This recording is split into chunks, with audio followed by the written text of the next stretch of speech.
নমস্কার বন্ধুরা, আমি আজকে যে রেসিপিটি করছি সেটা হচ্ছে পালং শাকের বড়া। আমি যেহেতু আজকে রেসিপি আমার পালং শাকের বড়া, তাই আজকে বাজার থেকে কচি কচি কতগুলো পালং শাক নিয়ে এসেছি। এবারটাকে ধুয়ে কাটবো। পালং শাকটা কুচি কুচি করে কেটে নিলাম, আর এদিকে লঙ্কা কুচি আর সঙ্গে একটুখানি পেঁয়াজ কুচি।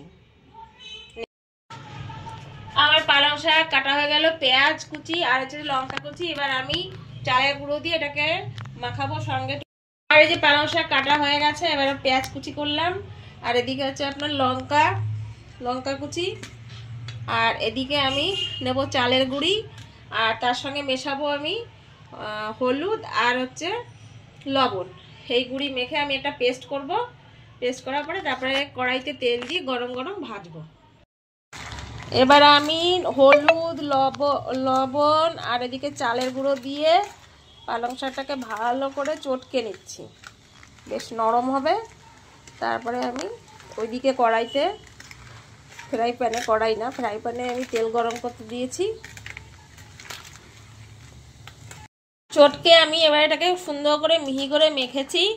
এখন ওইদিকে ফ্রাই প্যানে আমি তেল গরম করেছি।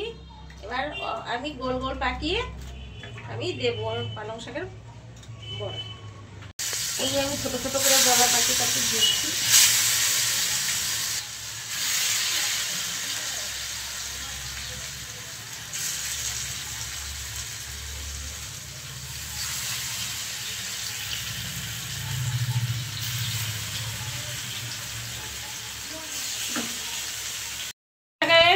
বড়া হয়ে গেছে, এখন এটা গরম গরম চায়ের সঙ্গে আমি পরিবেশন করব।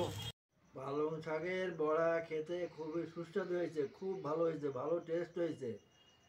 ভালো করে আমরা আরো খাবো।